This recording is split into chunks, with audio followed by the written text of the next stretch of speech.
Doctor صاحب، اب میں اسی سوال کے ایک اور پہلو کی طرف آتا ہوں، کیونکہ اس سوال کا زیادہ تر تعلق آپ سے ہی ہے۔ میں سمجھتا ہوں کہ یہ الزام جو ہے یہ ایک حد تک بلکہ کافی حد تک یہ صحیح نہیں ہے۔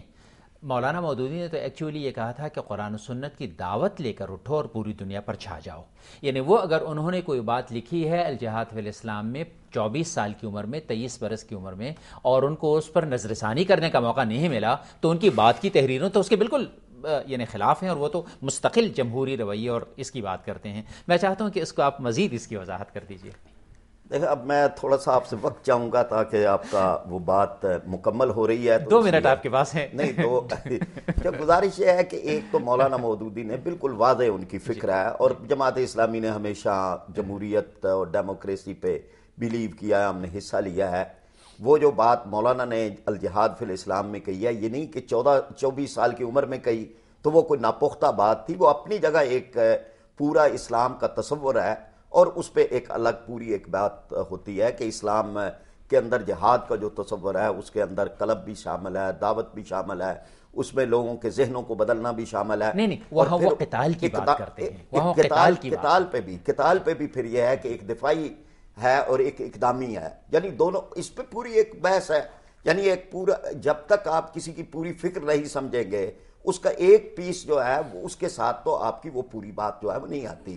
اسی کے اندر وہ بات شامل ہے کہ دنیا کے اندر جہاں ظلم قائم ہو اور جہاں پر ظلم کی وجہ سے لوگوں تک ہدایت پہنچنے کے اندر رکاوٹ ہو، تو وہاں اسلام اپنے اس قوت کے ذریعے سے وہاں پر ظلم کے اس معاشرے کو ختم کر کے لوگوں کے لیے یہ آسانی پیدا کرتا ہے کہ وہ اچھی اور بھلی بات کو قبول کریں۔ لیکن اگر نہ ہو، اور میں یہ عرض کروں کہ اس کو کہیں بھی، یعنی دین کو، کسی فرد کے دین کو تبدیل کرنے کے لیے طاقت کے استعمال کا کہیں حمایت جو ہے وہ نہیں۔ مجھے آپ کو تھوڑا سا کاٹنا پڑے گا۔ حافظ حسین احمد صاحب لائن پر۔ جی، آپ سب سے کر لیں، لیکن میں بات اپنی مکمل کروں گا۔ حافظ حسین احمد صاحب، آپ کو پروگرام میں خوش آمدید۔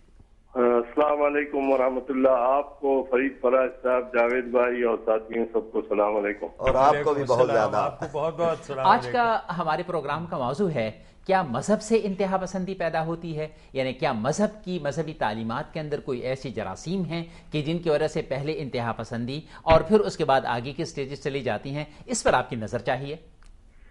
بسم اللہ الرحمن الرحیم۔ بنیادی طور پر ہمیں یہ دیکھنا ہوگا کہ حضور اکرم صلی اللہ علیہ وسلم کی بعثت اور آمد کے وقت کیا صورتحال تھی، اور ہم سمجھتے ہیں کہ اگر تاریخ کا مطالعہ کیا جائے تو اس وقت انتہائی پسندی کے عروج پر وہ قوم پہنچی ہوئی تھی، اور اس حد تک تھی کہ انا پرستی اور انتہائی پرستی اس حد تک اس میں سرایت کر گئی تھی کہ معمولی باتوں پر وہ صدیوں ایک دوسرے کا گلا کاٹتے، اور پوری قوموں کے درمیان دشمنی اور انتہائی پسندی کا ایک ایسا رواج چل پڑا تھا کہ جس کے آگے میں وہ پورے کی پوری صدیاں جو ہے جھونک دی جاتی تھی۔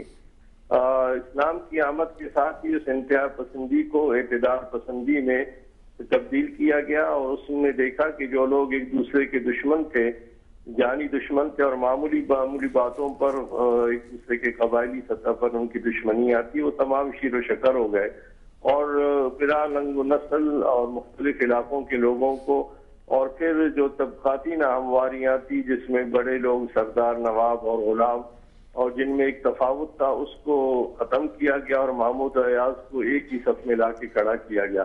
تو میں سمجھتا ہوں کہ انتہا پسندی کے خاتمے بنیادی پوری دنیا میں اسلام نے قائم کی ہے، اور اس کی سب سے بنیادی وجہ یہ ہے کہ حضور اکرم صلی اللہ علیہ وسلم نے جو تعلیمات دی تھی اور اخلاقیات کا جو درس دیا تھا، اور جس طریقے سے اس کے صاحبان تلے جو لوگ آئے تھے، وہ تمام کے تمام اس انتہا پسندی سے ہٹ کر جو ایک دوسرے کے دشمن تھے، ایک دوسرے کے شیر و شکر ہو گئے تھے۔ حافظ صاحب، آپ کا بہت بہت شکریہ، آپ نے بہت خوبصورت طریقے سے اس موضوع پر روشنی ڈالی۔ جی فرید، میں یہ عرض کر رہا تھا کہ ساجد علی صاحب ہمارے دوست بھی ہیں، بھائی ہیں، انہیں تو ساری کی ساری دنیا کے اندر آج جو کچھ ہو رہا ہے اس کی وجہ اسلام کا یہ تصور لگتا ہے کہ دنیا کے اندر اسلام غالب ہونا چاہتا ہے، اس لیے دنیا کے اندر، یعنی نہ انہیں وہ یہودیت کا کہ جو عالمی ریاست قائم کرنا چاہتے ہیں، جبکہ ایک آدمی بھی نسلی ہونے کے بغیر یہودی نہیں بن سکتا، لیکن پوری دنیا پہ وہ یہودیت قائم کرنا چاہتے ہیں، یہودی عالمی ریاست قائم کرنا چاہتے ہیں،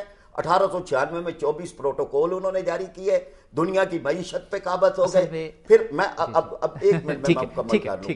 پھر عیسائیت نے باقاعدہ طے کر کے دنیا کے اندر, جب یہی 9/11 کا ہوا تو اس کو یہ کہا گیا کہ جی یہ تو کروسیڈ شروع ہو گیا. 1990 کے اندر جہادی اسلام کے خلاف, پولیٹیکل اسلام کے خلاف, سرخ خطرہ ختم ہو کے سبز خطرے کی بات, تہذیبوں کے تصادم کی بات, فوکویاما کی اینڈ آف ہسٹری, یہ سارا ایک اعلانیہ جنگ ہے جو انہوں نے دنیا میں شروع کی ہوئی ہے. اس لیے آج کا جو ظلم ہو رہا ہے اس کی وجوہات نہ وہ تصور ہے نہ اسلام کی, وہ اس کی وجوہات مغرب کا یہ طے کرنا ہے کہ گلوبلائزیشن کے نام پر وہ دنیا کو فتح کریں گے, واحد سپر پاور امریکہ بنے گا.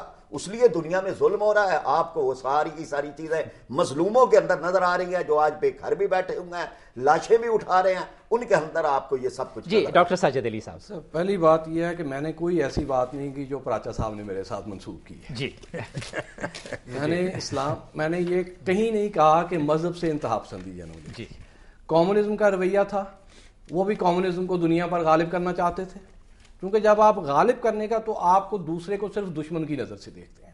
انہوں نے بھی ساری توانائی اسی پر صرف کی, اسی میں برباد ہوئے.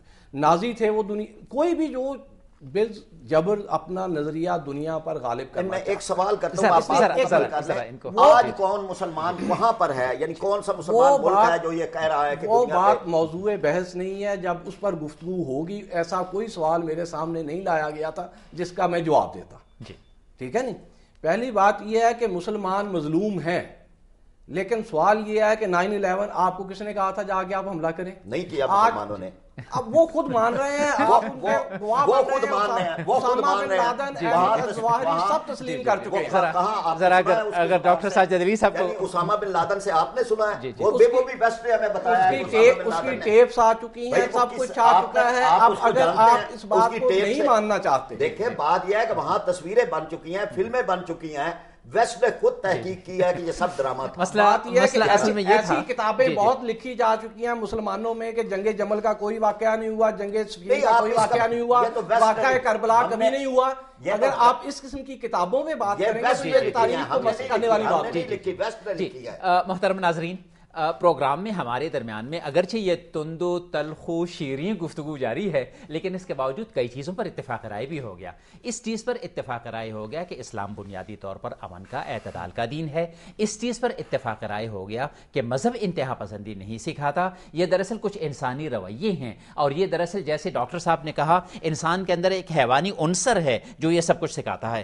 یہ جو آخر میں ایک سوال اٹھا, اس سوال پر ہم انشاءاللہ مزید بھی گفتگو کریں گے کہ کیا اسلام اس بات کی اجازت دیتا ہے یا آپ کو اس بات کا حکم دیتا ہے کہ جب آپ کے پاس طاقت ہو تو آپ غیر مسلموں کے اقتدار کو مکمل طور پر ختم کر دیجئے, خواہ وہاں اسلام کی تبلیغ پر کوئی پابندی نہ ہو. اس سوال پر انشاءاللہ ہم مزید گفتگو بھی کریں گے. اگرچہ آج بھی اس موضوع پر تھوڑی سی گفتگو ہوئی, ہمارا مسئلہ یہ ہوتا ہے کہ ہم تھیوری کو اور پریکٹس کو آپس میں سیپریٹ نہیں کرتے کہ تھیوری کیا ہے اور پریکٹس کیا ہے. تو انشاءاللہ آئندہ بھی اس احباب زندہ صحبت باقی آج کی محفل میں آپ سے اجازت لیتا ہوں, اور جسٹس ڈاکٹر جاوید اقبال صاحب, جناب ڈاکٹر فرید پراچا صاحب, جناب ڈاکٹر ساجد علی صاحب, آپ تینوں کے شکریہ کے ساتھ ساتھ ناظرین کرام آپ کا بھی بہت شکریہ. فی امان اللہ.